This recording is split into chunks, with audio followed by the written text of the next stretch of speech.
Index number को समझते हैं। इंडेक्स नंबर क्या होता है?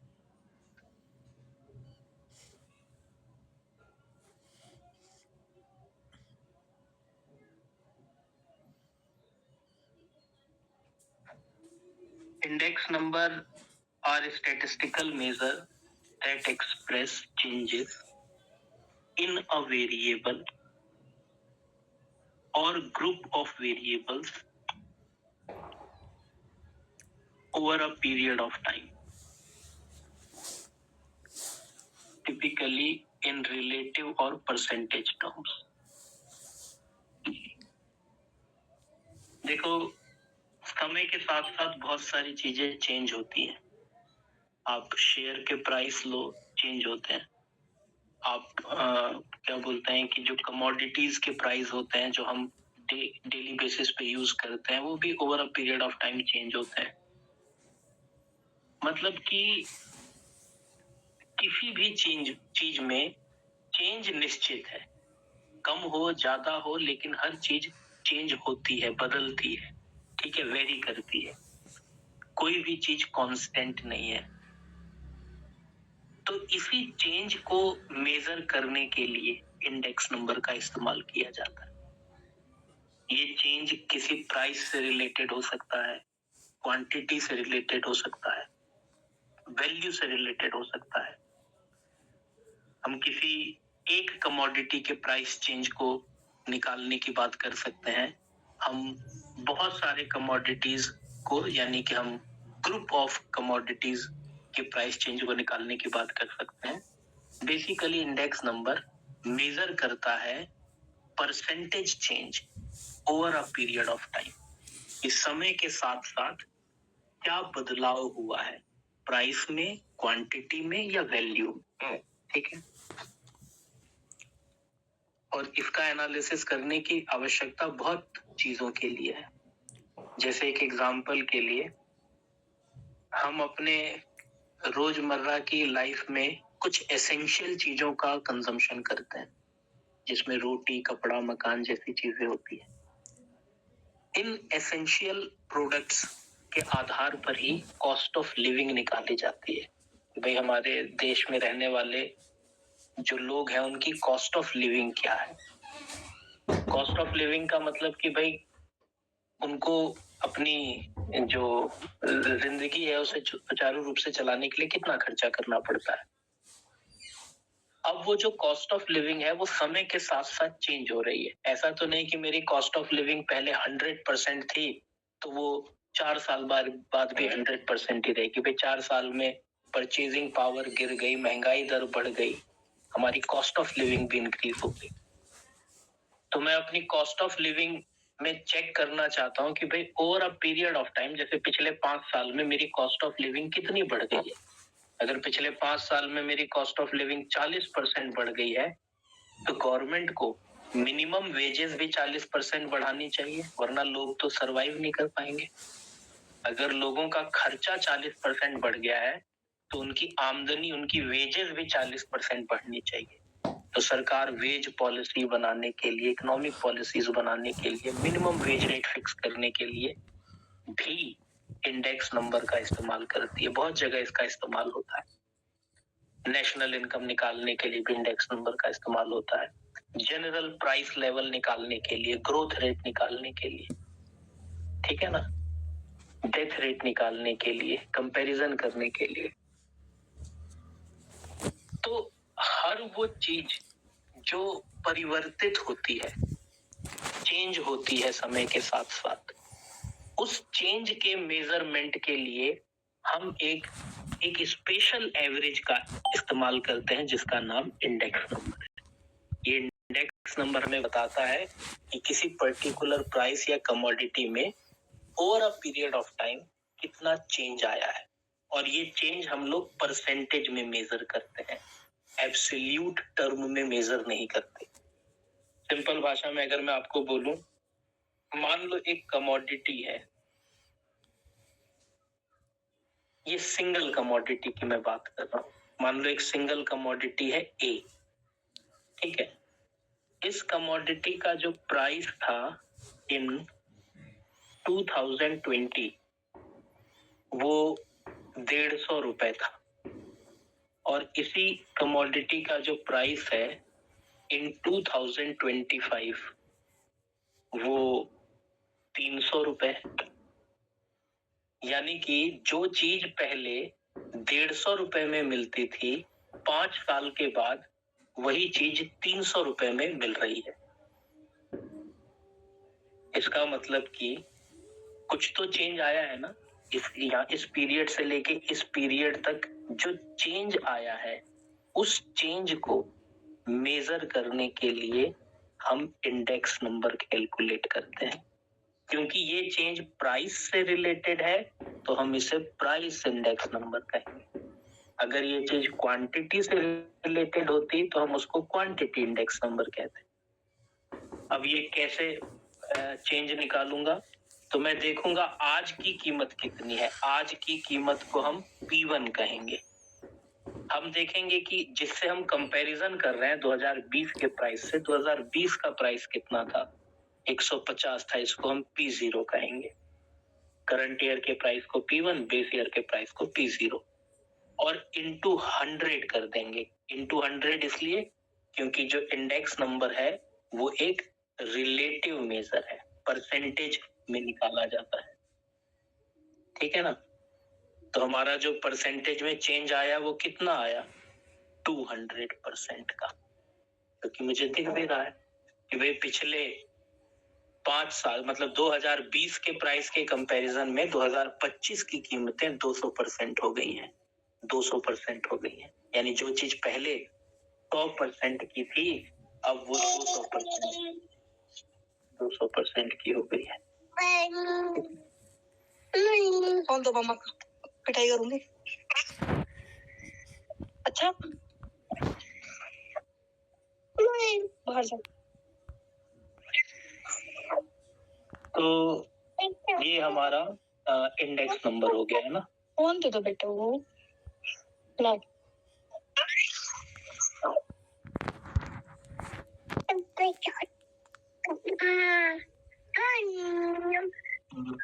और स्टूडेंट आ गया भाई। Tough competition. कौन दे दो बेटा दो।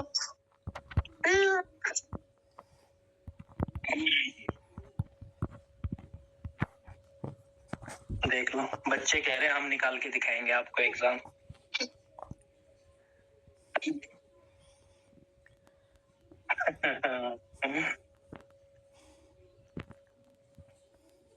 अच्छा सुनिए, तो ये हो गया आपका प्राइस इंडेक्स नंबर। ठीक है, ये percentage change over a period of time.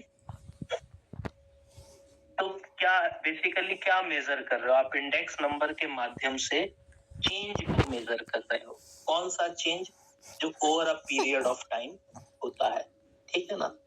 तो हर चीज परिवर्तन शील होती है, मतलब कोई भी चीज कांस्टेंट नहीं होती है। प्राइसेस हो, क्वांटिटी हो, वैल्यू हो, हर चीज में परिवर्तन होता है।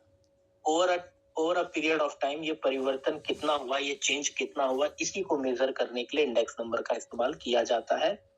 और ये इंडेक्स नंबर किसी सिंगल कमोडिटी के लिए भी निकाला जा सकता है या ग्रुप ऑफ कमोडिटीज के लिए भी निकाला जा सकता है। फॉर एग्जाम्पल, जैसे एक कंज्यूमर है वो ए प्रोडक्ट, बी प्रोडक्ट, सी प्रोडक्ट और डी प्रोडक्ट का कंजम्पशन करता है। ठीक है, ए प्रोडक्ट का प्राइस गिवन है, बी प्रोडक्ट का प्राइस, सी प्रोडक्ट का प्राइस 2020 का गिवन है। मतलब 2020 में वो इन 4 कमोडिटीज को कंज्यूम करने के लिए इतनी इतनी कीमतें चुकाता था। 2025 में इन्हीं 4 कमोडिटीज का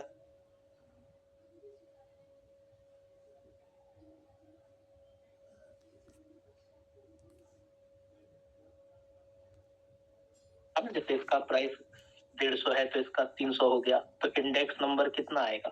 इंडेक्स नंबर आ जाएगा P1 अपॉन P0 इंटू 100 यानी कि 200%। याद रखना इंडेक्स नंबर परसेंटेज में निकाला जाता है पर उसको परसेंटेज में एक्सप्रेस नहीं करते। अगर मेरा इंडेक्स नंबर 200% आ रहा है तो वो है तो 200% पर लिखता मैं उसको 200 हूं।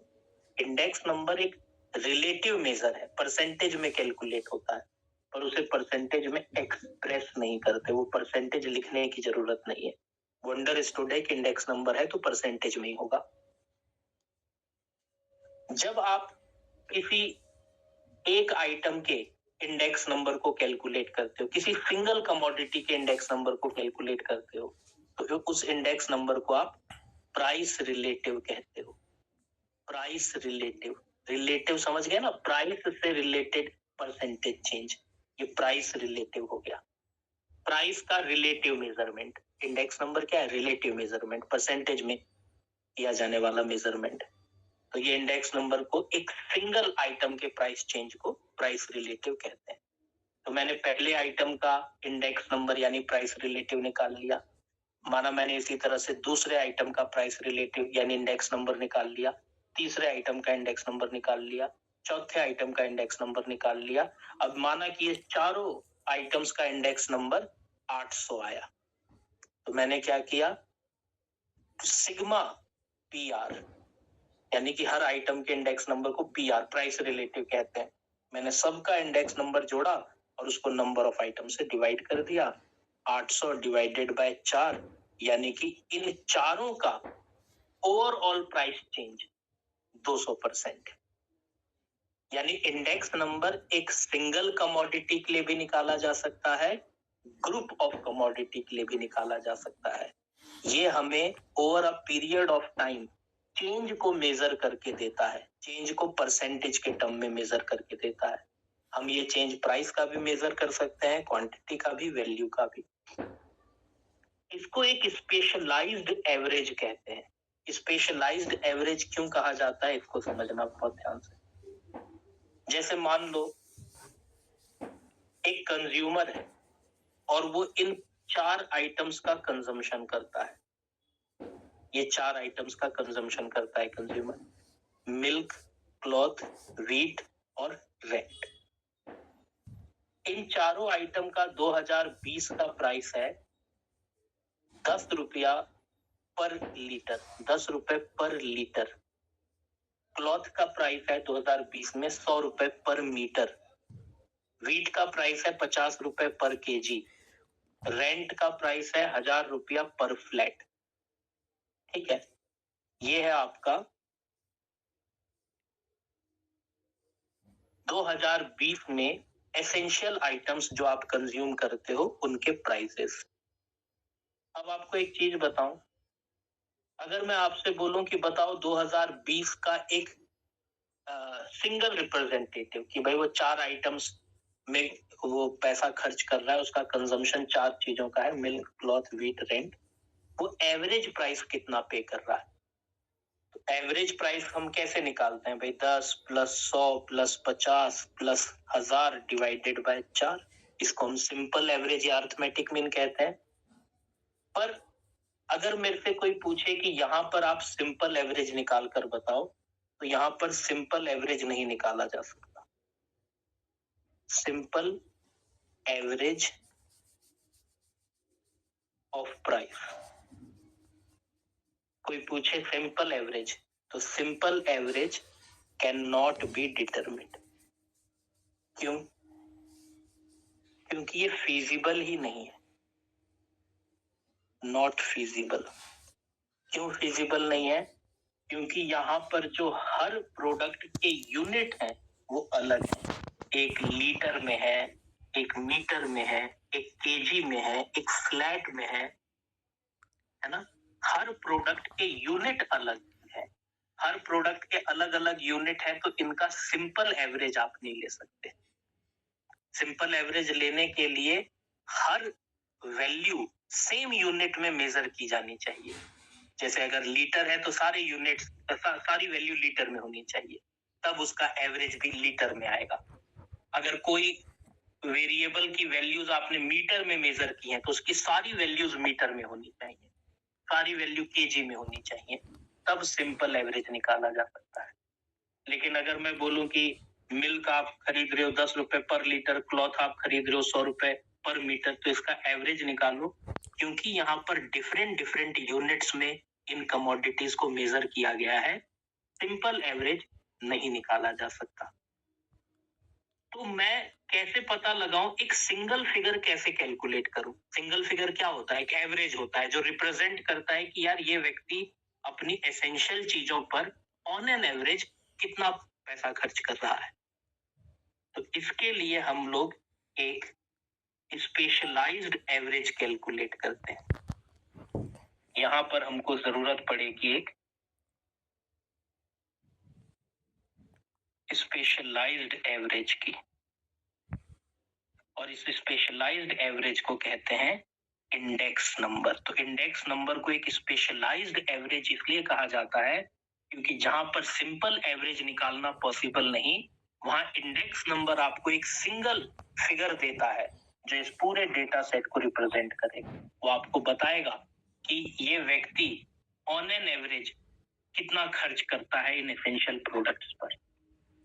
इसके लिए क्या करना होगा आपको, क्योंकि यहाँ पर 4 प्रोडक्ट है, मिल्क है, क्लॉथ है, व्हीट है, रेंट है, तो आप हर प्रोडक्ट का इंडेक्स नंबर निकालो। हर प्रोडक्ट का इंडेक्स नंबर याद रखना। इंडेक्स नंबर किसी एक आइटम के प्राइस चेंज को, प्राइस चेंज जो होता है over a period of time, उसी को इंडेक्स नंबर कहते हैं। लेकिन किसी एक आइटम के इंडेक्स नंबर को प्राइस रिलेटिव कहा जाता है।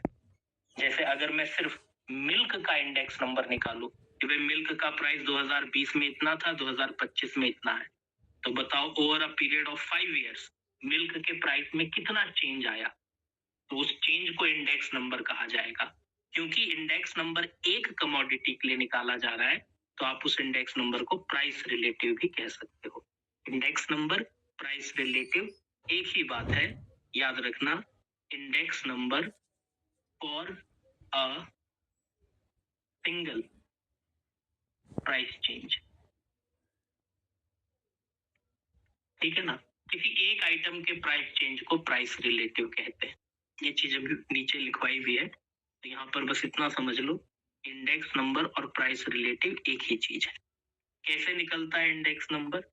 ये निकलता है P1 करंट ईयर का प्राइस, P0 into 100 करके। तो ये जो प्राइस इन 2025 है, ये P1 है। प्राइस इन 2020 जो है ये P0 है, बेस ईयर का प्राइस है। और P1 अपॉन P0 into 100 करूंगा तो प्राइस रिलेटिव यानी इंडेक्स नंबर कितना आएगा? 120%। मगर परसेंटेज का साइन नहीं लगाना, परसेंटेज में एक्सप्रेस मत करना। इंडेक्स नंबर एक परसेंटेज चेंज है, एक रिलेटिव मेजर है, पर उसे परसेंटेज में एक्सप्रेस नहीं करते। इसी तरह से करंट ईयर का प्राइस है 80, पिछले साल था 100, तो ये आ जाएगा 80%। ये है 60, पिछले साल था 50, ये आ जाएगा 120%। 60 divided by 50, 1500 divided by 1000 into 100, ये आ जाएगा 150। टोटल हो गया कितना? 300, 470, 470। तो आप क्या करोगे, क्योंकि मुझे इन चारों आइटम्स का एक सिंगल फिगर चाहिए, तो मैं यहाँ पर इंडेक्स नंबर निकालूंगा सिग्मा PR, मतलब इसका मैं एवरेज ले लूंगा। सिंपल एवरेज कैसे करते हैं? सिग्मा x अपॉन n करते हैं, क्योंकि सिंपल एवरेज तो लिया ही नहीं जा सकता, हर प्रोडक्ट अलग अलग यूनिट में मेजर किया गया है। इसलिए मैंने सारे आइटम्स को पहले परसेंटेज में कन्वर्ट किया। मैंने देखा कि भाई मिल्क के प्राइस में कितना परसेंटेज चेंज है, क्लॉथ के प्राइस में कितना परसेंटेज चेंज है, व्हीट के प्राइस में कितना परसेंटेज चेंज है, रेंट के प्राइस में कितना परसेंटेज चेंज है। यानी मैंने हर आइटम का इंडिविजुअली इंडेक्स नंबर निकाला और मैंने सारे इंडेक्स नंबर का एवरेज ले लिया, सिंपल एवरेज, यानी sigma PR upon n। 470 divided by 4, 470 divided by 4 यानी 117.5% है, मगर इसको परसेंटेज में एक्सप्रेस नहीं करते। इसका मतलब ये है कि 2020 के कंपैरिजन में 2025 में जो पर्सन है वो इन एसेंशियल कमोडिटीज पर इतने परसेंट खर्चा कर रहा है। ठीक है ना, एक सिंगल फिगर मिल गई मेरे को जो रिप्रेजेंट करती है उसके ओवरऑल एक्सपेंडिचर को। अच्छा, यानी मैं कह सकता हूं दैट इज जो ओवरऑल चेंज आया है in price over a period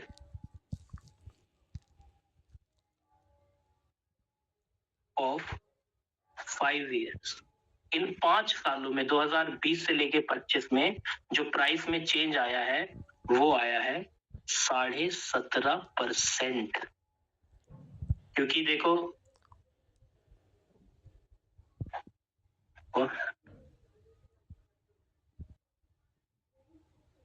हमने ये जो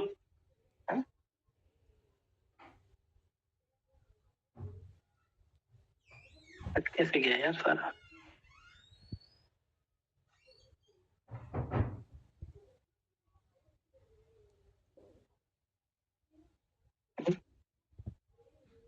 लिखा हुआ गायब कैसे हो गया?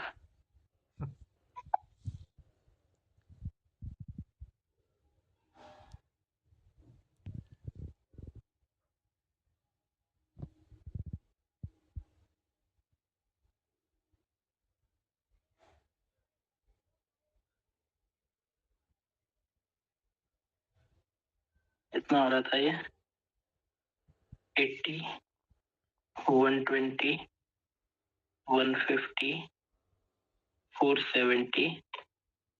तो इंडेक्स नंबर आया overall sigma P R upon N 470 divided by 4 यानी कि 117.5%। तो it is overall change in price over a period of 5 years 17.5%। देखो बेस परसेंटेज हमेशा 100 होती है ना, जब भी हम कंपैरिजन करते हैं परसेंटेज में रिलेटिव मेजरमेंट करते हैं तो बेस परसेंटेज हमेशा 100 होती है। मानकर चल रहे हैं हम लोग कि 2020 में वो इन चारों एसेंशियल प्रोडक्ट्स में उसका जो खर्चा था वो 100% था। अब 5 सालों में हर एक आइटम के प्राइस में किसी में बढ़ोतरी हुई, किसी में कम हुआ प्राइस। हमने हर एक आइटम का प्राइस रिलेटिव यानी इंडेक्स नंबर कैलकुलेट किया, फिर हमने उसका एवरेज निकाला तो हमें पता चला कि ओवरऑल जो खर्चा उसका पहले 100% हुआ करता था अब वही खर्चा 5 सालों में बढ़कर 117.5% हो गया है। तो चेंज कितना आया? चेंज 17.5% का आया, यानी कि पिछले 5 साल के कंपैरिजन में आज उसे 17.5% ज्यादा पे करना पड़ता है इन कमोडिटीज के ऊपर। ये मेजरमेंट बहुत जरूरी है क्योंकि अगर 5 सालों में किसी का खर्चा 17.5% बढ़ गया और उसकी वेजेस, उसकी सैलरी खाली 10% बढ़ रही है तो इसका मतलब उसकी सैलरी पर्याप्त नहीं बढ़ रही है, उसके खर्चे के प्रोपोर्शन में नहीं बढ़ रही है। अगर किसी का एसेंशियल प्रोडक्ट पे खर्चा 17.5% बढ़ गया पिछले 5 साल में तो उसकी मजदूरी, उसकी वेजेस भी कम से कम 17.5% बढ़नी चाहिए प्रोपोर्शनेटली, ताकि वो सरवाइव कर सके। अगर किसी का खर्चा 17.5% और सैलरी या वेजेस केवल 10% बढ़ रही है तो जाहिर सी बात है कि उसका सर्वाइवल मुश्किल हो जाएगा। ऐसी ही परिस्थितियों में क्या बोलते हैं कि जो गवर्नमेंट है वो पॉलिसीज बनाती है ना, कि भाई मिनिमम लेबर क्या होनी चाहिए, वेज रेट क्या होना चाहिए, ठीक है। जो हम एम्प्लॉइज को जो हम सैलरी देते हैं उसमें डीए महंगाई भत्ता हमें कितना देना चाहिए। जैसे सरकार हमको कभी 3% महंगाई भत्ता देती है 6 महीने में, कभी 2%, कभी 4%। तो वो इन्हीं सब आंकड़ों के आधार पर देती है कि भाई हमारा जो प्राइस है, हमारा जो कॉस्ट ऑफ लिविंग है वो तो बढ़ गया है 1 साल में 3%। तो भाई अगर 1 साल में 3% महंगाई बढ़ गई है तो लोग तभी तो सर्वाइव करेंगे ना जब आप उनकी मजदूरी भी 3% बढ़ाओगे। तो सरकार उनको महंगाई भत्ता, डेयरनेस अलाउंस सैलरी में 3% ऐड करके दे देती है। अगर महंगाई बढ़ रही हो 3% और सरकार हमारी सैलरी या वेजेस 2% बढ़ा रही हो, तो फिर ये एक बेकार वेज पॉलिसी हो गई। क्योंकि ऐसे केस में तो लोग सर्वाइव नहीं कर पाएंगे, क्योंकि लोगों का जो इनकम है वो खर्चों के प्रोपोर्शनेटली नहीं बढ़ाया जा रहा है। और भी बहुत सारे कामों के लिए इंडेक्स नंबर का इस्तेमाल होता है। ठीक है, तो अब आप नोटिस करो कि ये जो इंडेक्स नंबर है ये एक स्टैटिस्टिकल मेजर है, इसमें कोई दो राय नहीं।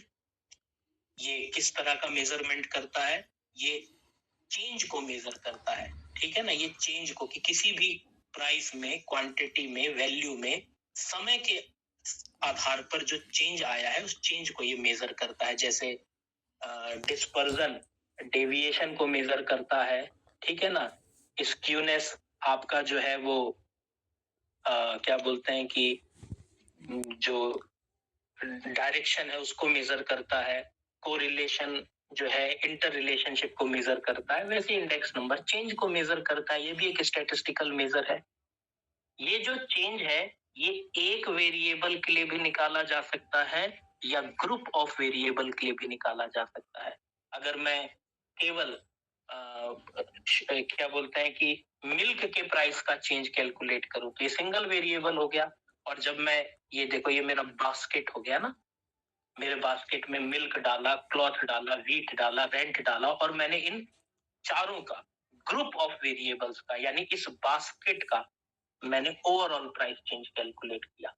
तो इंडेक्स नंबर किसी एक वेरिएबल के लिए या ग्रुप ऑफ वेरिएबल के लिए भी निकाला जा सकता है over a period of time, समय के आधार पर। ठीक है, समय के आधार पर उस सिंगल वेरिएबल या ग्रुप ऑफ वेरिएबल में क्या चेंज आया है उस चेंज को ये इंडेक्स नंबर मेजर करता है। और कैसे मेजर करता है? परसेंटेज के टर्म्स में।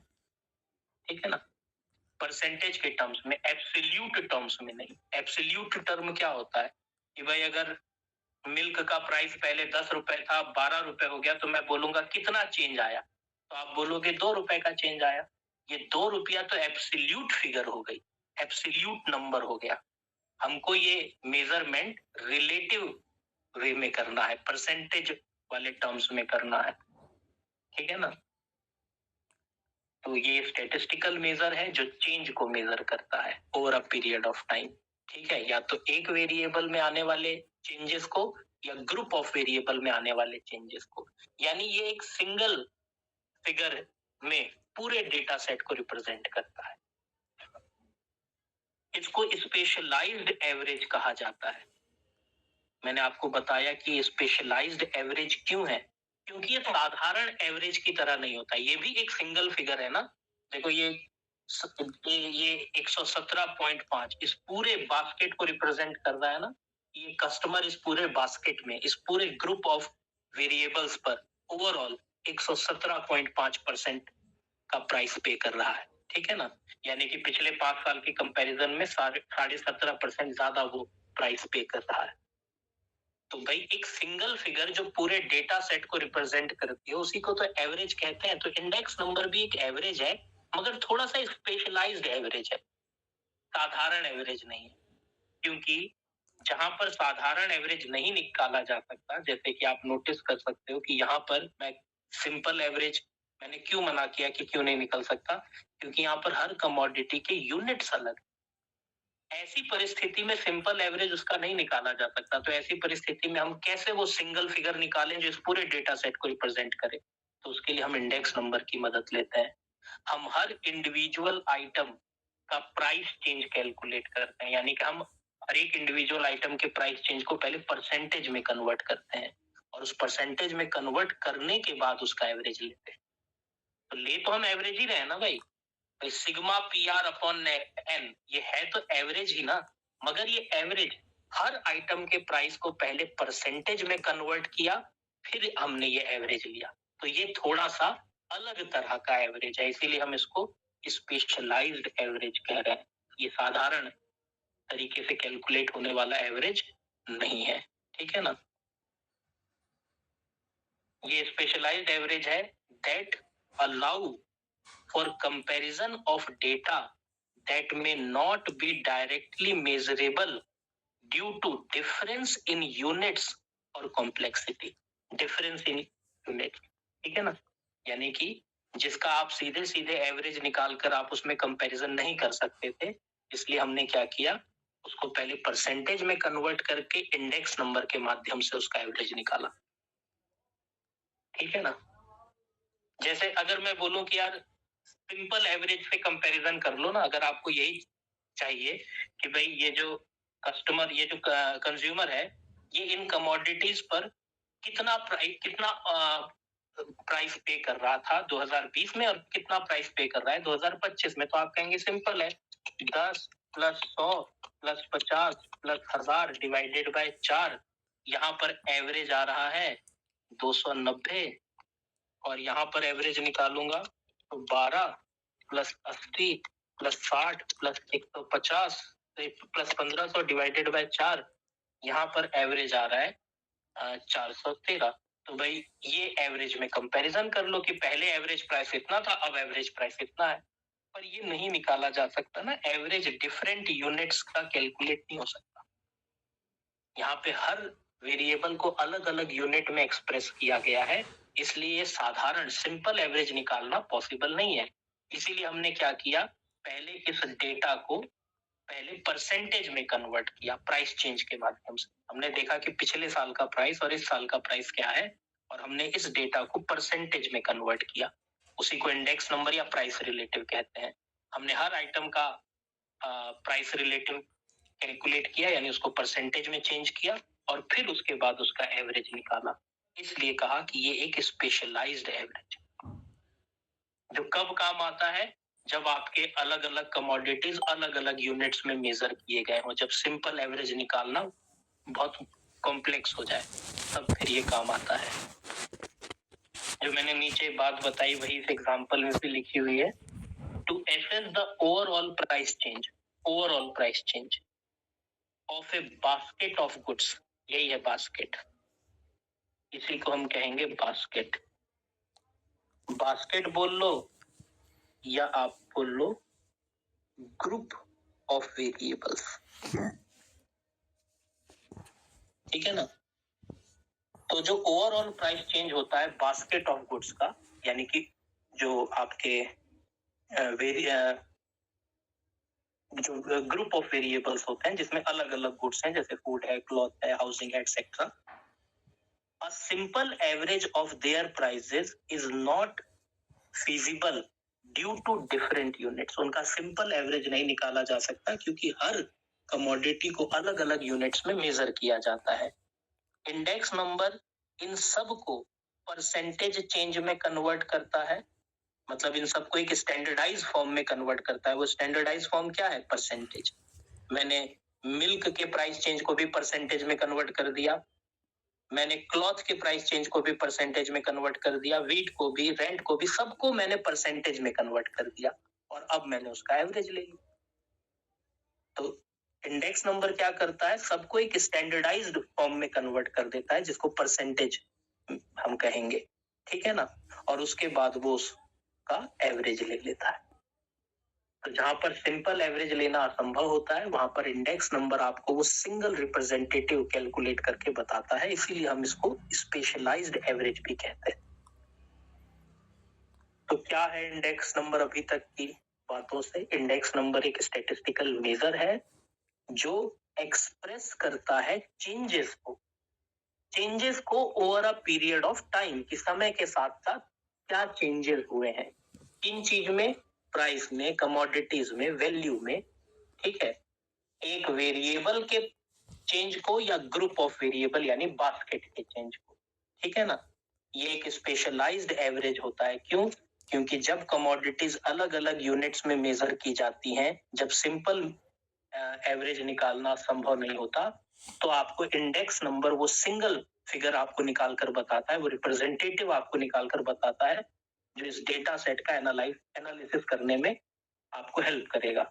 जैसे कि यहाँ पर हर यूनिट को अलग अलग यूनिट, हर कमोडिटी को अलग अलग यूनिट में मेजर किया गया है, तो पहले मैंने क्या किया, इन सबको एक स्टैंडर्डाइज्ड फॉर्म में कन्वर्ट किया, सबको परसेंटेज में कन्वर्ट किया, और सबको परसेंटेज में कन्वर्ट करने के बाद उसका एवरेज ले लिया। उसी को हम कहते हैं ओवरऑल इंडेक्स नंबर। यहाँ पर जो मैंने इंडेक्स नंबर निकाला वो ग्रुप ऑफ वेरिएबल्स का निकाला। जब यही इंडेक्स नंबर केवल एक कमोडिटी के लिए निकालते हो तो उस इंडेक्स नंबर को प्राइस रिलेटिव भी कहा जाता है। इंडेक्स नंबर कई प्रकार के होते हैं। अगर इंडेक्स नंबर आप प्राइस से रिलेटेड कैलकुलेट कर रहे हो तो उसे प्राइस इंडेक्स नंबर कहेंगे।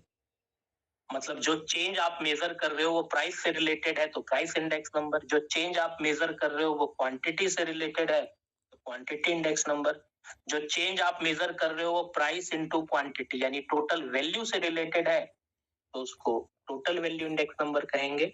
और कुछ स्पेशल पर्पस इंडेक्स नंबर भी होते हैं। ये स्पेशल पर्पस इंडेक्स नंबर क्या होते हैं? अगर आप इंडेक्स नंबर का इस्तेमाल नेशनल इनकम निकालने के लिए करते हो, नेशनल इनकम निकालने के लिए भी इंडेक्स नंबर यूज होता है, ग्रोथ रेट निकालने के लिए करते हो, जनरल प्राइस लेवल निकालने के लिए करते हो, प्रोडक्टिविटी लेवल निकालने के लिए करते हो, तो ये हो गए स्पेशल पर्पस इंडेक्स नंबर। किसी स्पेशल पर्पस के लिए इसका इस्तेमाल किया जा रहा है, ठीक है। और जब आप किसी कमोडिटी, किसी एक सिंगल कमोडिटी या ग्रुप ऑफ कमोडिटी के प्राइस से रिलेटेड चेंजेस को मेजर करोगे तो प्राइस इंडेक्स नंबर, क्वांटिटी से रिलेटेड तो क्वांटिटी, वैल्यू से रिलेटेड तो वैल्यू इंडेक्स नंबर। कुल मिलाकर इंडेक्स नंबर इतने प्रकार के होते हैं। एग्जाम में ज्यादातर सवाल जो होता है वो प्राइस इंडेक्स नंबर से ही रिलेटेड होता है, ठीक है। व्हेन द रिलेटिव चेंज बोले तो क्या, परसेंटेज चेंज है ना। When the relative change in the price और प्राइस लेवल इज स्टडीड, जब आप प्राइस या प्राइस लेवल के परसेंटेज चेंज को स्टडी करते हैं तो उसे प्राइस इंडेक्स नंबर कहते हैं। ये दो प्रकार के होते हैं।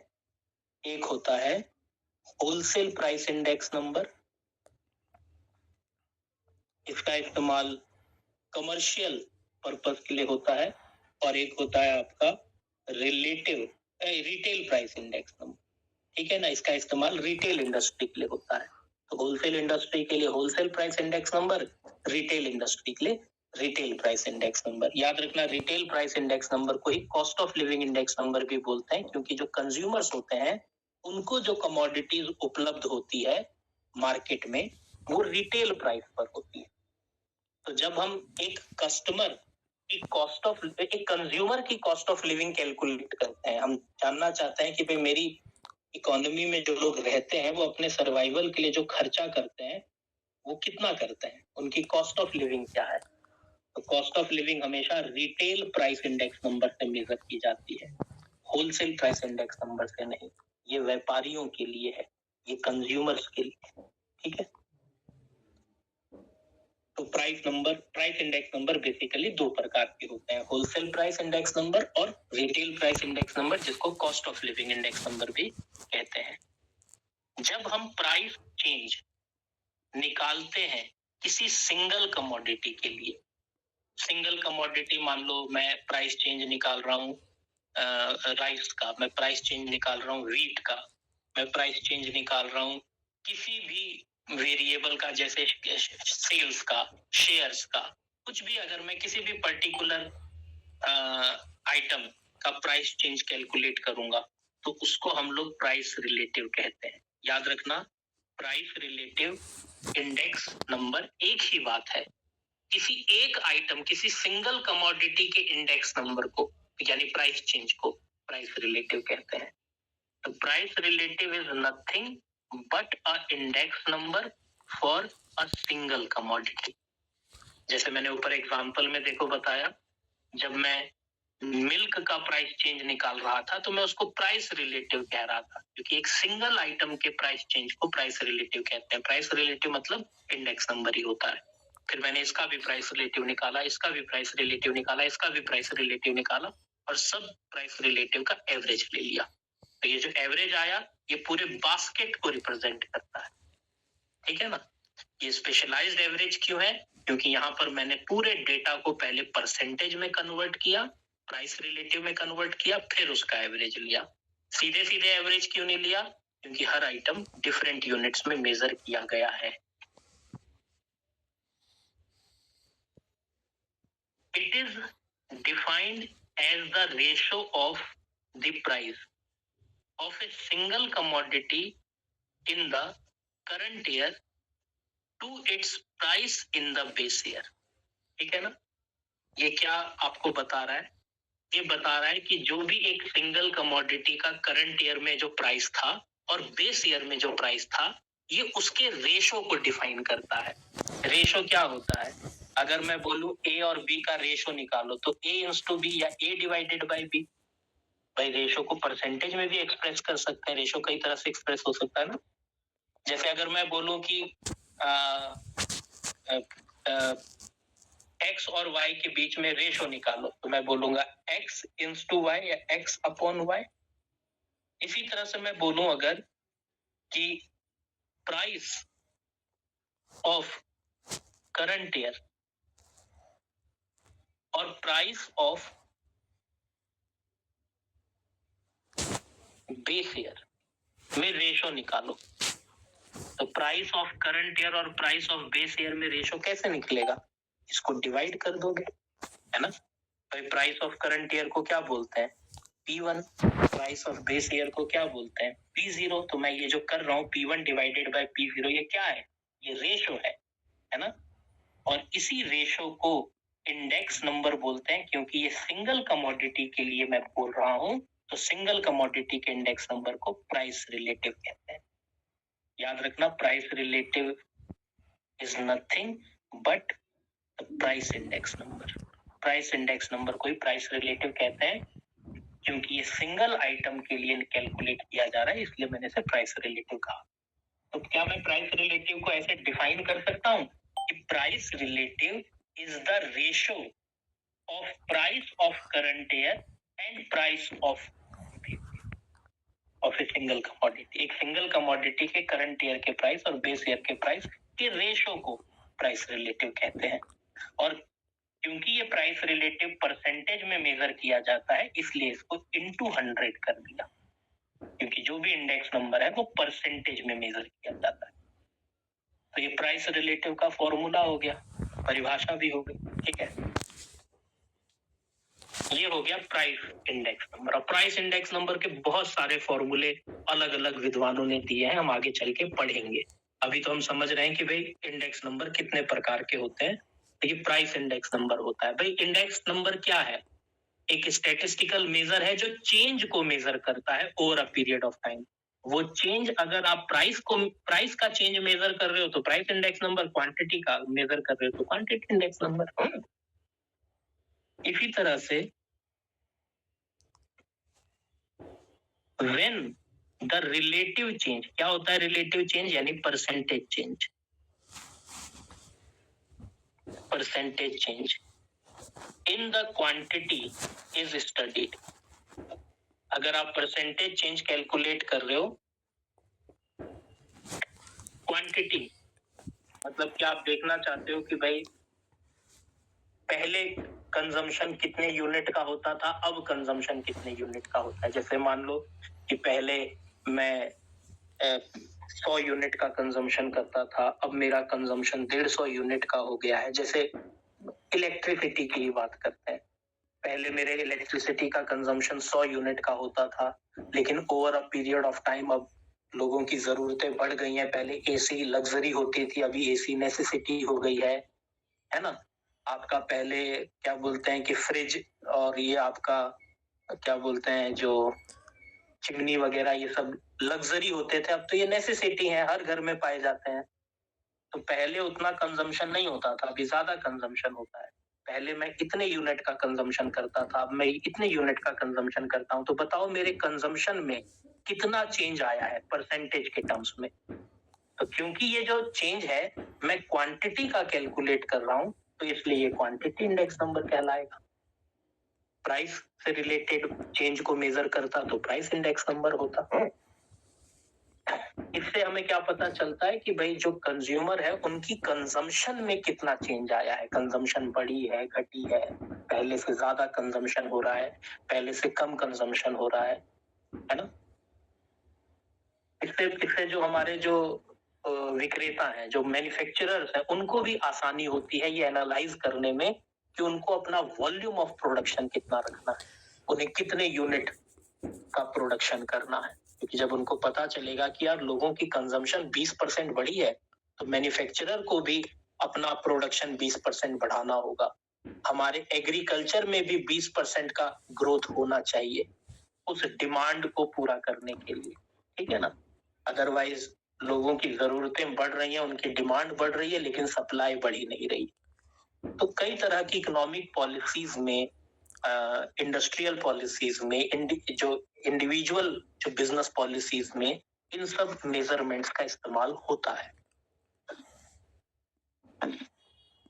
तो जब हम परसेंटेज चेंज कैलकुलेट करते हैं क्वांटिटी से रिलेटेड, तो उसको क्वांटिटी इंडेक्स नंबर कहते हैं। क्वांटिटी से हमारा मतलब वॉल्यूम ऑफ क्वांटिटी से है। वॉल्यूम ऑफ क्वांटिटी मतलब 100 यूनिट, 500 यूनिट, 600 यूनिट वॉल्यूम, है ना। such quantity of production such as quantity of production, consumption etc. कि प्रोडक्शन कितना, कंजम्पशन कितना। जैसे मैं मान लो किसी एक पर्टिकुलर कंपनी के पिछले साल के प्रोडक्शन और इस साल के प्रोडक्शन में चेंज कैलकुलेट करना चाहता हूँ, चेंज को मेजर करना चाहता हूँ। पिछले साल उसने 1 लाख यूनिट का प्रोडक्शन किया था, अभी उसने 1.5 लाख यूनिट का प्रोडक्शन किया है।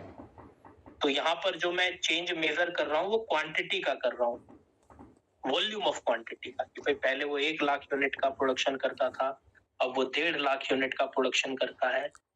तो पहले जो करंट ईयर की क्वांटिटी है उसको मैं बोलूंगा Q1, और जो बेस ईयर की क्वांटिटी थी उसको मैं भाई कंपैरिजन करने के लिए किसी एक साल को बेस लेना पड़ता है।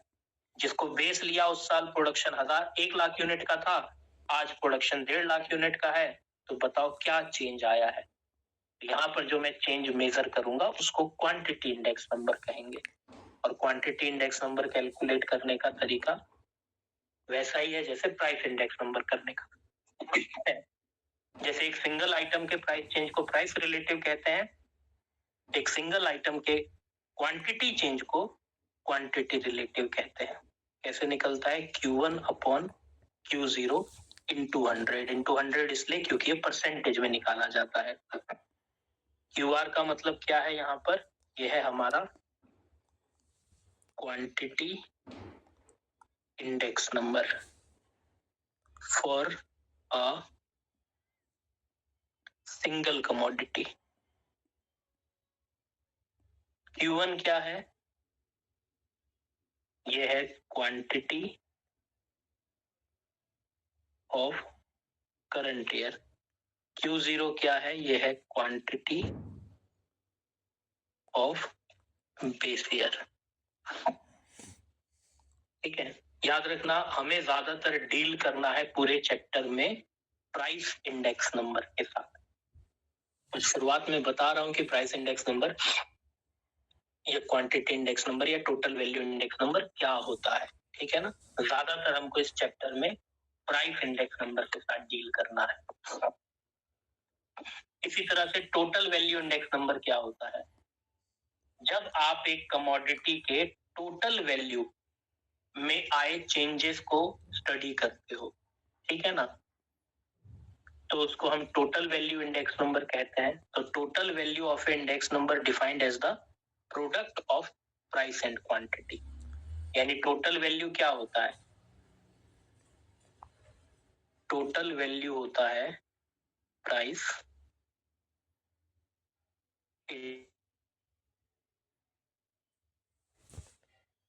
इसी को वैल्यू बोलते हैं। प्राइस इंडेक्स नंबर आप निकाल सकते हो, आप क्वांटिटी इंडेक्स निकाल सकते हो, आप दोनों का प्रोडक्ट लेकर टोटल वैल्यू इंडेक्स नंबर भी निकाल सकते हो, ठीक है। इसके लिए मुझे 2 चीजें चाहिए रहेंगी, एक तो total value of current year,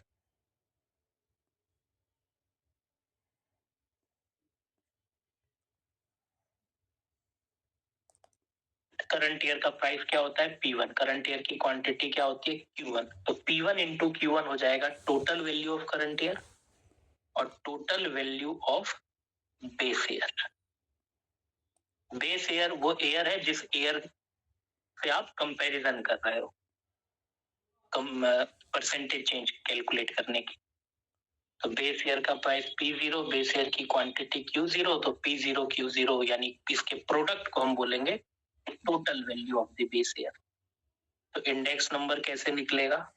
index number कैसे बोलेंगे हम लोग? Total value index number. Total value index number निकलता है P1 Q1 upon P0 Q0 into 100, तो इसे कहते हैं टोटल वैल्यू इंडेक्स नंबर। तो जब आप प्राइस चेंज कैलकुलेट करो तो price index number, quantity change measure करो तो क्वांटिटी इंडेक्स नंबर, और जब आप प्राइस इनटू क्वांटिटी यानी टोटल वैल्यू में आने वाले चेंज को मेजर करो तो उसको total value index number. Index number basically आपको चेंज को मेजर करता है over a period of time. Index number जब किसी स्पेशल पर्पस के लिए निकाले जाते हैं, जैसे नेशनल इनकम के लिए, ग्रोथ रेट के लिए, जनरल प्राइस पॉलिसीज बनाने के लिए, तो फिर हम उसको स्पेशल पर्पस इंडेक्स नंबर कहते हैं। आप देख रहे होंगे कि इंडेक्स नंबर में बेस ईयर का बहुत इंपॉर्टेंट रोल होता है, क्योंकि किसी भी जब भी आप कंपैरिजन करते हो, क्योंकि जब भी आपको इंडेक्स नंबर निकालना है तो कंपैरिजन करके ही निकलता है। कंपैरिजन करने के लिए आपको एक ईयर ऑफ रेफरेंस चाहिए होता है, ईयर ऑफ रेफरेंस जिसके आधार पर आप कंपैरिजन करोगे। जैसे मैं 2025 में मान लो कि कैलकुलेटर का जो प्राइस है वो 500 रुपए हो गया है। अब मैं देखना चाहता हूं कि यार 2025 में कैलकुलेटर का प्राइस 500 रुपए हो गया है, तो ये पहले के मुकाबले कितना बढ़ या घट गया है, इस प्राइस में क्या चेंज हुआ है over a period of time. तो उसके लिए मुझे एक ईयर ऑफ रेफरेंस चाहिए रहेगा। भाई कौन से साल से आप कंपैरिजन करना चाहते हो? तो माना मैंने वो ईयर ऑफ रेफरेंस 2015 रखा है, मैं पिछले 10 साल में आने वाले प्राइस चेंज को मेजर करना चाहता हूं, तो ये 2015 जो ईयर ऑफ रेफरेंस है इसी को बेस ईयर बोलेंगे। यानी कंपैरिजन करने के लिए, इंडेक्स नंबर निकालने के लिए आपको एक ईयर ऑफ रेफरेंस की आवश्यकता होती है, जिसको बेस ईयर कहा जाता है। इस बेस ईयर से रिलेटेड भी बहुत सारी प्रॉब्लम्स होती हैं कि बेस ईयर कौन सा रखना चाहिए, बेस ईयर से रिलेटेड क्या क्या समस्याएं आ सकती हैं, वो भी हम इस चैप्टर में पढ़ेंगे। और फिलहाल आपको ये समझाना है कि बेस ईयर क्या होता है। तो generally index numbers are constructed on annual basis and they are computed for price, quantity, total value of different years on the basis of price, quantity, total value of a particular year। यानी कि आप index number construct करते हो annual basis में, ठीक है ना? किस चीज के लिए निकालते हो इंडेक्स नंबर? तो जो भी आपके प्राइस, क्वांटिटी या टोटल वैल्यू में, अलग अलग सालों के प्राइस में, क्वांटिटी में, टोटल वैल्यू में जो चेंज आया है किसी पर्टिकुलर ईयर के प्राइस, क्वांटिटी या टोटल वैल्यू के कंपैरिजन में। पर्टिकुलर ईयर वो तो ईयर ऑफ रेफरेंस है। The year selected as basis for the comparison is known as base year. यानी कि जिस साल को हम कंपैरिजन के लिए चुनते हैं, जो साल हमारा ईयर ऑफ रेफरेंस हम लेते हैं, उसी को हम बेस ईयर बोलते हैं। तो बेस ईयर क्या है? बेस ईयर है हमारा, that is the year of reference. ये वो साल है जिसके आधार पर हम कंपैरिजन करेंगे। हम इस साल के, इस ईयर ऑफ रेफरेंस के प्राइस, क्वांटिटी या टोटल वैल्यू के आधार पर करंट ईयर के प्राइस, क्वांटिटी या टोटल वैल्यू को कंपेयर करेंगे और देखेंगे कि over a period of time क्या चेंजेस आए हैं प्राइस में, क्वांटिटी में या टोटल वैल्यू में। यानी इंडेक्स नंबर को हम मेजर करेंगे। तो इंडेक्स नंबर कैलकुलेट करने के लिए आपको एक ईयर ऑफ रेफरेंस की जरूरत पड़ती है। कंपैरिजन करने के लिए एक साल आपको चुनना पड़ता है, उसी को हम बेस ईयर कहते हैं। बेस ईयर से रिलेटेड बड़ी सारी समस्याएं हैं। तो जो भी समस्याएं हैं बेस ईयर से related, problems, related to base year. ये सब अभी हम बाद में पढ़ें, इसी चैप्टर में पढ़ेंगे, लेकिन अभी हम उसको डिस्कस नहीं करेंगे, बाद में करेंगे। पहले आप मेरे को बताओ, क्या इंडेक्स नंबर का एक बेसिक कॉन्सेप्ट समझ में आया कि इंडेक्स नंबर क्या होता है और कितने प्रकार का होता है? अगर इंडेक्स नंबर का एक बेसिक कॉन्सेप्ट क्लियर है तो हैंड रेज करो।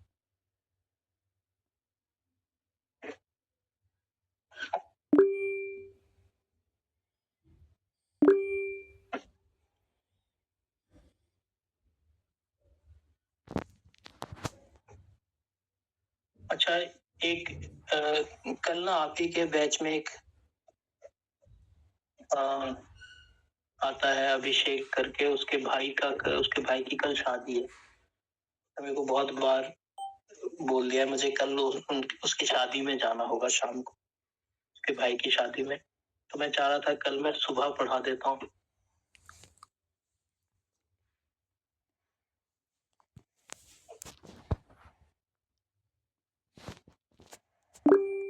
ठीक है, आप ही का बैचमेट है तो फिर वो क्या बोलते हैं कि थोड़ा सा ऑकवर्ड हो जाएगा मेरे लिए ना।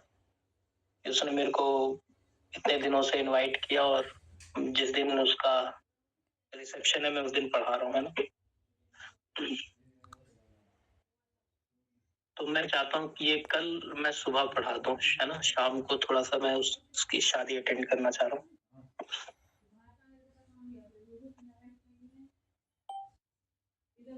तो कल सुबह आप लोग बताओ, अगर मैं कल सुबह 7 बजे 6 बजे आप जब बोलोगे मैं पढ़ा दूंगा।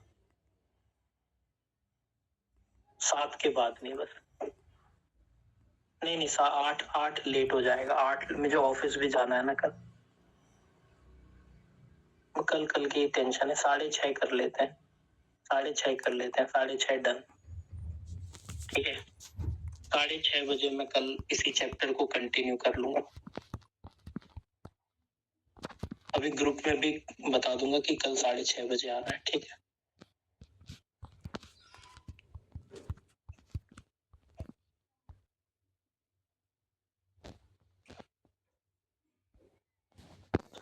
अब बात करते हैं थोड़ा ठंडा होता है बहुत हमारे यहाँ। ठंडा तो हर जगह। तो आजकल क्या तुम घर से बाहर रह रहे हो क्या? खुले में रह रहे हो आजकल? आदित्य,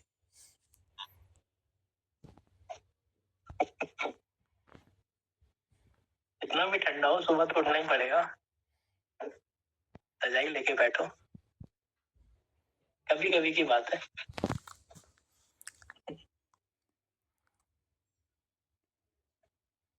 ठंडा तो है।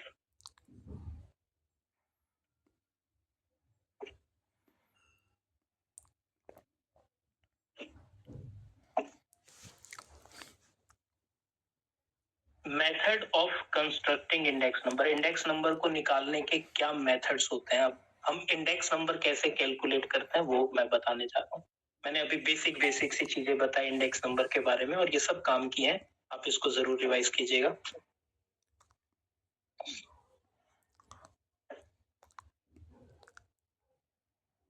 Method of constructing index number. Index number को निकालने के दो तरीके होते हैं।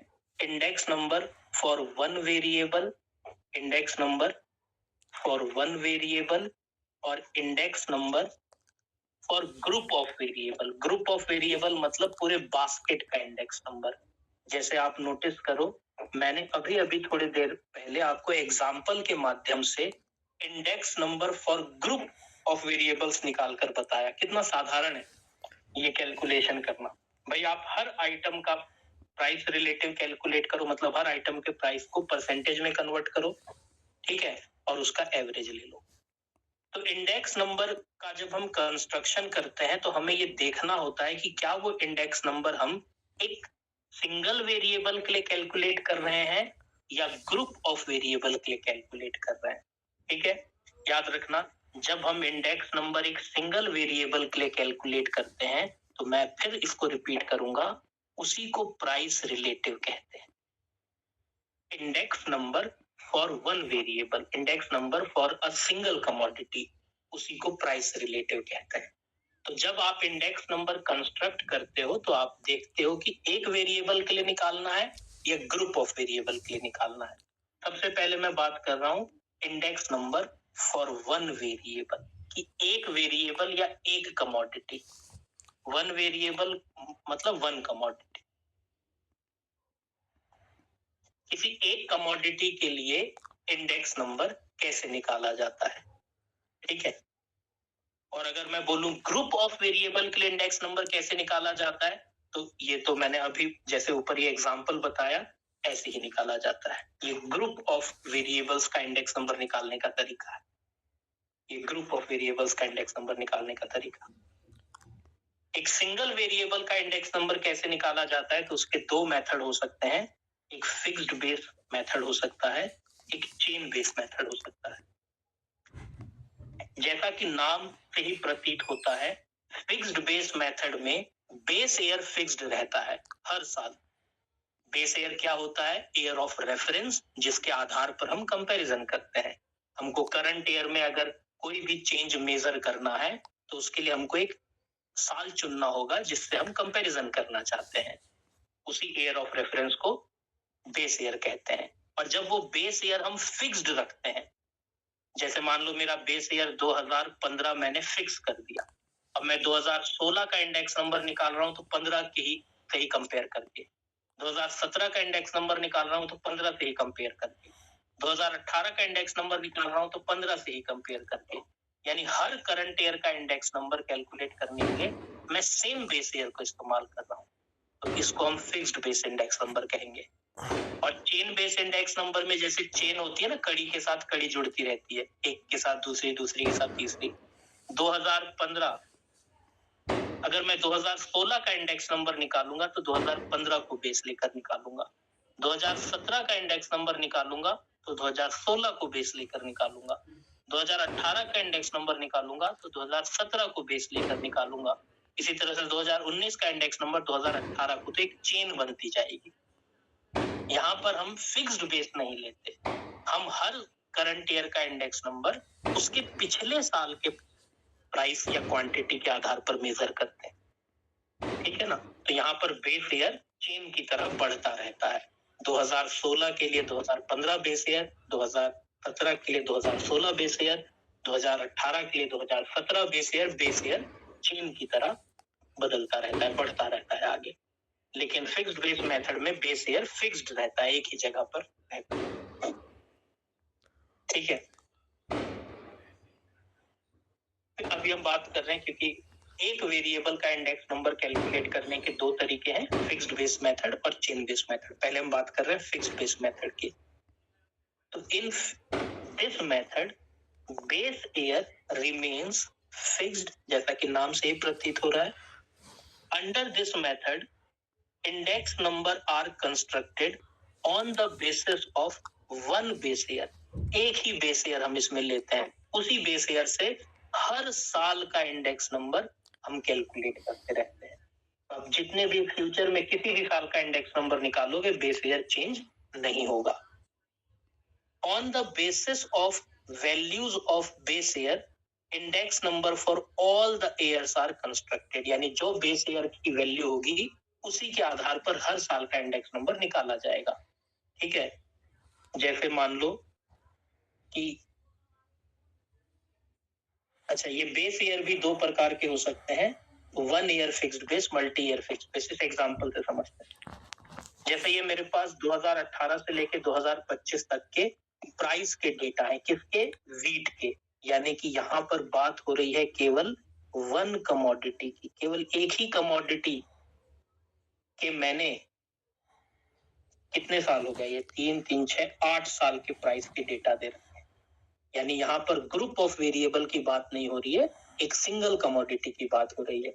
सिंगल कमोडिटी के 8 साल के प्राइस के डेटा आपको दे रखे हैं और कहा है कि इंडेक्स नंबर कंस्ट्रक्ट करो।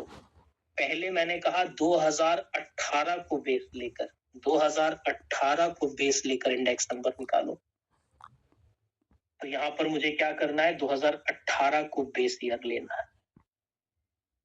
फिर मैंने कहा 2018 से 2020 को बेस ईयर लेकर इंडेक्स नंबर कंस्ट्रक्ट करो, यानी 2018 से 2020 के प्राइस को बेस लेना है।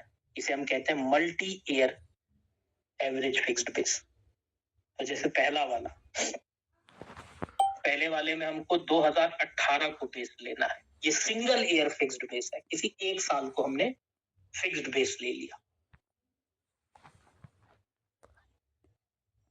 अब इसका प्राइस इंडेक्स नंबर कैसे कैलकुलेट होगा, तो मैं यहाँ पर कैलकुलेट करूंगा, ये कैलकुलेशन है, और कैलकुलेशन करके यहाँ पर आ जाएगा प्राइस रिलेटिव। याद रखना प्राइस रिलेटिव ये है एक सिंगल आइटम ना, ये वन कमोडिटी है, सिंगल कमोडिटी है।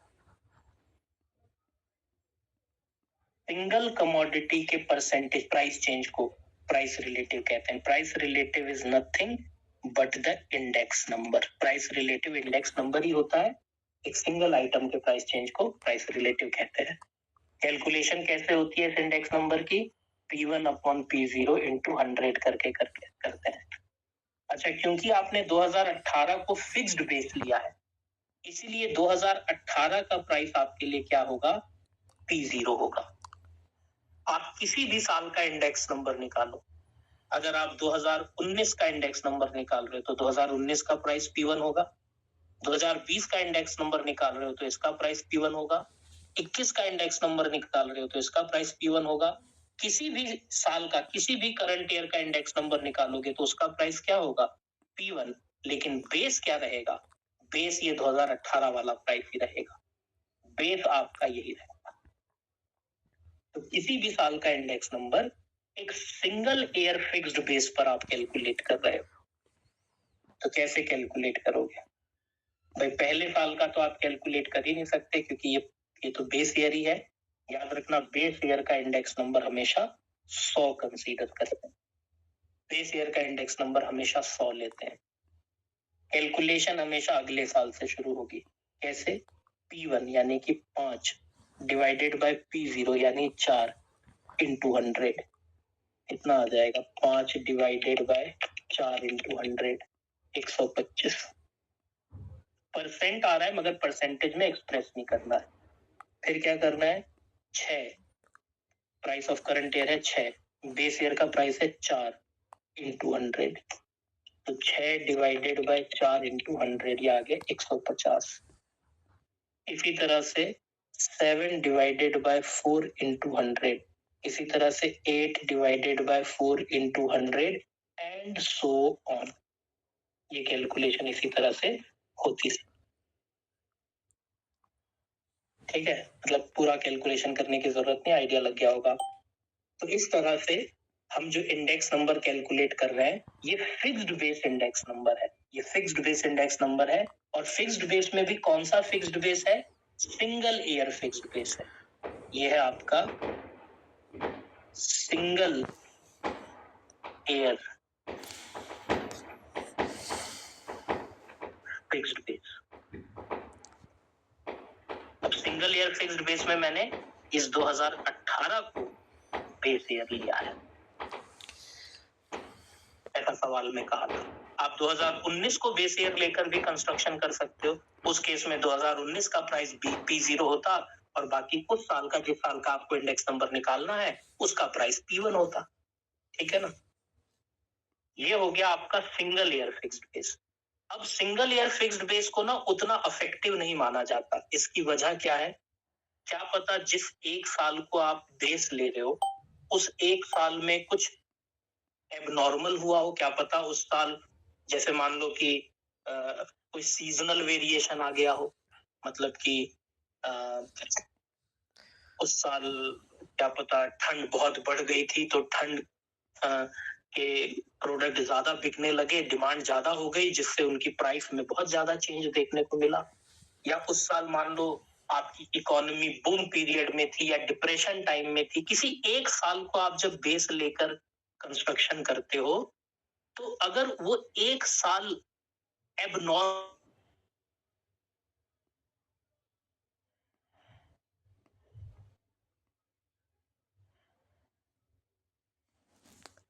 ईयर का मतलब क्या पता उस साल कोई भूकंप आया था, उस वजह से शॉर्टेज हो गई थी गुड्स की, जिसकी वजह से गुड्स की डिमांड बढ़ गई थी, सप्लाई कम हो गई थी, प्राइसेस बहुत इंक्रीज हो गए थे। क्या पता उस साल कोई इकोनॉमिक डिसबैलेंस हो गया हो, उस साल कोई वॉर वाली सिचुएशन हो गई थी किसी के साथ। मतलब एक सिंगल ईयर को बेस लेने पर वो सिंगल ईयर में जो एबनॉर्मल चीजें होती हैं, उन एबनॉर्मल चीजों की वजह से बाकियों के इंडेक्स नंबर पर भी प्रभाव पड़ता है।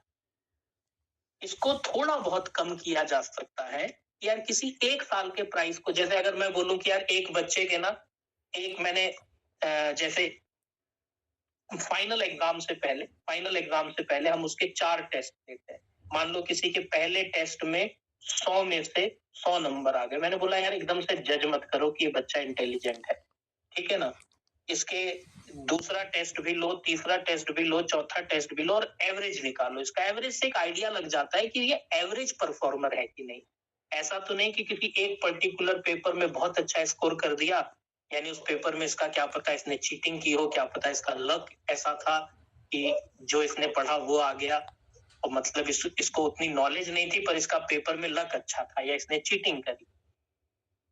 एक एवरेज व्यक्ति की इंटेलिजेंस को जज करना है तो भाई उसके 2-3 एग्जाम का एवरेज ले लो। इससे आइडिया लग जाता है कि भाई अगर 2-3 एग्जाम का आपने एवरेज लिया तो इसका मतलब हर एग्जाम में अच्छा स्कोर कर रहा है, ऑन एन एवरेज एक गुड स्कोर कर रहा है, तो ये चीटर तो नहीं हो सकता, या फिर ये ऐसा बच्चा तो हम नहीं कह सकते जो एवरेज है, ठीक है ना।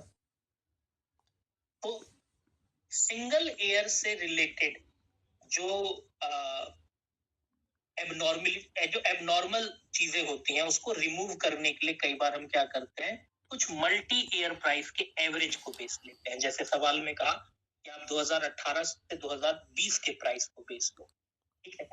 अगर मैं 2018 से 2020 के प्राइस को, ये है मेरा 3 साल, इन 3 साल के एवरेज प्राइस को मैं बेस लूं, तो मुझे पहले इन तीनों का एवरेज प्राइस कैलकुलेट करना होगा।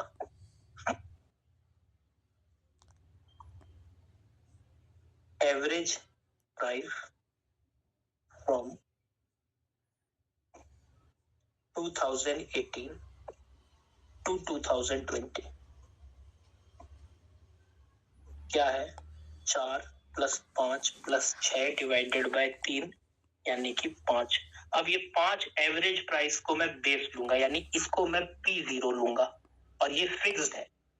मैं किसी भी साल का इंडेक्स नंबर कैलकुलेट करूं, मैं उसको डिवाइड 5 से करूंगा, उसको कंपेयर 5 से करूंगा। ये मेरा रेफरेंस प्राइस हो गया। ये रेफरेंस प्राइस किसी सिंगल ईयर फिक्स्ड बेस के आधार पर नहीं, मल्टी ईयर एवरेज प्राइस के आधार पर मैं कैलकुलेट करूंगा। तो यहाँ पर अगर मुझे 2018 का इंडेक्स नंबर निकालना है तो 2018 का इंडेक्स नंबर P1 होगा, क्योंकि मैं किसी पर्टिकुलर ईयर को बेस थोड़ी ले रहा हूँ, इस वाले प्राइस को बेस ले रहा हूँ। अगर मुझे 2019 का इंडेक्स नंबर निकालना है तो ये P1 होगा, 20 का इंडेक्स नंबर निकालना है तो ये P1 होगा।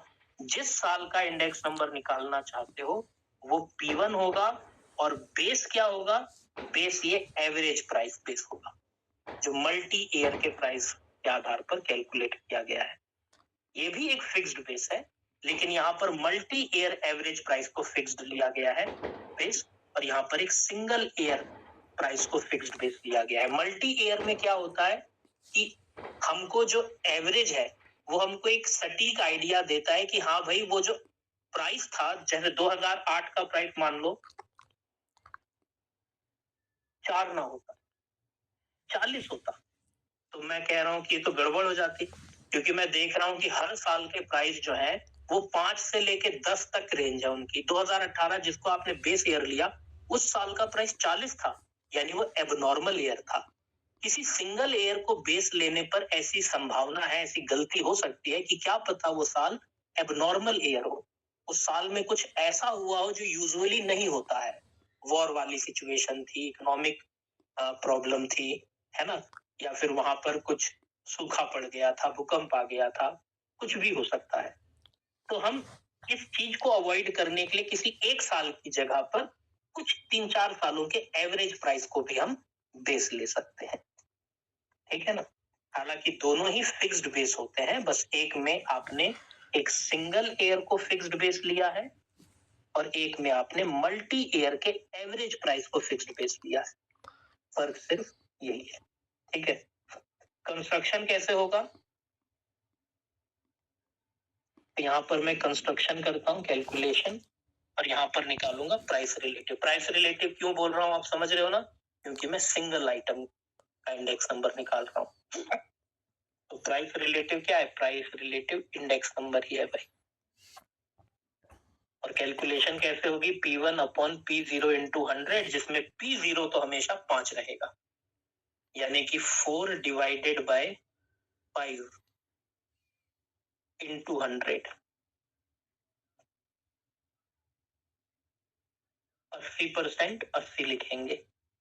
5 डिवाइडेड बाय 5 इंटू 100 यानी कि 100%। 6 divided by 5 into 100, 6 divided by 5 into 100 यानी 120%। और इसी तरह से आप हर साल का इंडेक्स नंबर कंस्ट्रक्ट कर सकते हो। पहले आप मेरे को बताओ, क्या फिक्स्ड बेस मेथड आपको समझ में आया? फिक्स्ड बेस मेथड से इंडेक्स नंबर कैसे कंस्ट्रक्ट करते हैं? फिक्स्ड बेस मेथड में जो ईयर ऑफ रेफरेंस होता है, जिस साल को हम आधार लेकर कंपैरिजन करते हैं, वो साल हम फिक्स्ड रखते हैं। ये फिक्स्ड बेस इंडेक्स नंबर में हम किसी एक साल के प्राइस को भी फिक्स्ड बेस ले सकते हैं और मल्टी ईयर एवरेज प्राइस को भी फिक्स्ड बेस ले सकते हैं, ठीक है। इसमें जो भी आप प्राइस फिक्स करते हो, जो भी आप रेफरेंस वाला ईयर लेते हो, उसके प्राइस को आप फिक्स्ड कर देते हो। किसी भी साल का इंडेक्स नंबर निकालो, जो बेस ईयर का प्राइस है वो फिक्स्ड रहता है।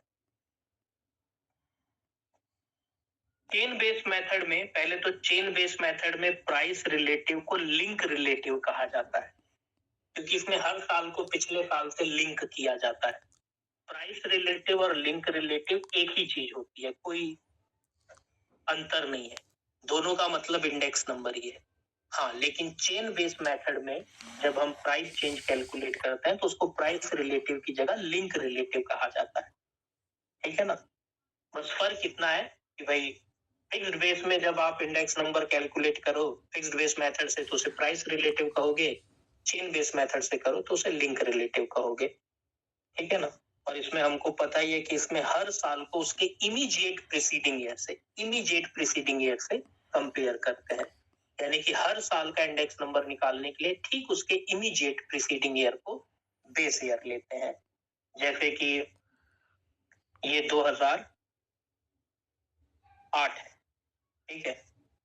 अब 2008 का तो इमीडिएट प्रीसीडिंग ईयर है ही नहीं, तो 2018 का तो इमीडिएट प्रीसीडिंग ईयर है ही नहीं, 19 से शुरू होगा कंस्ट्रक्शन। अब मैं 2019 का इंडेक्स नंबर निकालूंगा तो मैं इसको P0 लूंगा, इसे P1 लूंगा। अब मैं 2020 का इंडेक्स नंबर निकालूंगा तो ये मेरा P1 हो जाएगा, ये P0 हो जाएगा। इसी तरह से 2021 का इंडेक्स नंबर निकालूंगा तो ये मेरा P1 हो जाएगा, ये मेरा P0 हो जाएगा, ठीक है ना। यानी कि मैं हर साल को उसके इमीडिएट प्रीसीडिंग ईयर से कंपेयर करके इंडेक्स नंबर का कंस्ट्रक्शन करूंगा। जाहिर सी बात है, इस केस में पहले साल का इंडेक्स नंबर आप कंस्ट्रक्ट नहीं कर पाएंगे, क्योंकि पहले साल का इमीडिएट प्रीसीडिंग ईयर हमको नहीं पता, उसका डेटा हमारे पास नहीं है। लेकिन 2019 का इमीडिएट प्रीसीडिंग ईयर 18 है, 20 का 19 है, 21 का 20 है। तो हर करंट ईयर के इंडेक्स नंबर को निकालने के लिए ठीक उसके इमीडिएट प्रीसीडिंग ईयर के प्राइस को हम लोग बेस लेते हैं। कैलकुलेशन कैसे होगी, इंडेक्स नंबर निकालने का फॉर्मूला वही रहेगा, P1 अपॉन P0 इंटू 100। बस P0 जो है वो फिक्स्ड बेस नहीं है, वो चेन बेस है, वो बदल रहा है। और यहाँ पर प्राइस रिलेटिव की जगह हम उसको क्या बोलते हैं, link relative. Chain base method में जो इंडेक्स नंबर निकाला जाता है उसको लिंक रिलेटिव कहते हैं। पहला साल, क्योंकि पहले साल का इमीडिएट प्रीसीडिंग तो है ही नहीं, इसलिए पहले साल की कैलकुलेशन संभव नहीं है, इसको हम 100 ही लिखेंगे, पहले साल को हम 100 लिखेंगे, ठीक है। कैलकुलेशन अगले साल से स्टार्ट होगी। अगले साल करंट ईयर का प्राइस है 5, प्रीवियस ईयर का इमीडिएट प्रीवियस ईयर का है 4 into 100, ये हो गया 125%। ठीक है, और याद रखना जब आप चेन बेस इंडेक्स नंबर निकालते हो तो चेन बेस इंडेक्स नंबर में पहले साल का जो इंडेक्स नंबर होता है वो हमेशा 100 होता है, पहले साल का। ठीक है, क्या बेस ईयर में भी पहले साल का इंडेक्स नंबर हमेशा 100 होता है क्या बेस ईयर में?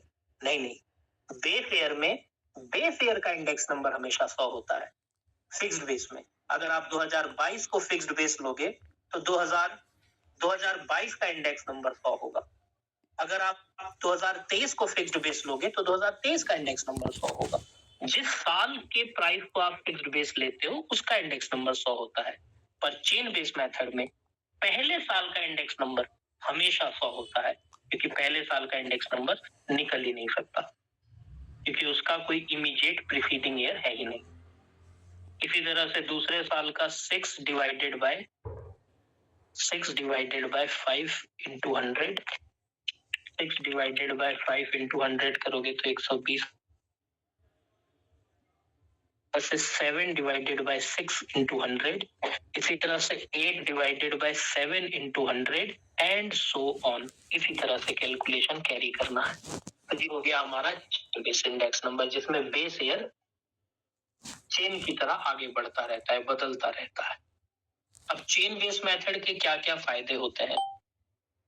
चेन बेस मेथड से सबसे पहले तो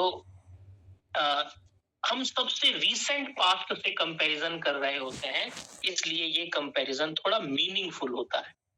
जैसे एक एग्जांपल के लिए यहाँ पर आप 2025 को भी 2018 से कंपेयर कर रहे हो, ये फिक्स्ड बेस में 2025 के प्राइस को भी 2018 के प्राइस से कंपेयर कर रहे हो। फिक्स्ड बेस मेथड में बेस ईयर को शिफ्ट करने की समस्या पैदा होती है। हमें समय समय पर बेस ईयर को शिफ्ट करना होता है, क्योंकि 2018 और 2025 में एक सिग्निफिकेंट गैप आ चुका है। ये कंपैरिजन उतना रीजनेबल नहीं होगा, इसीलिए समय समय पर फिक्स्ड बेस मेथड में हमें बेस ईयर को शिफ्ट करना पड़ता है रीसेंट ईयर्स में।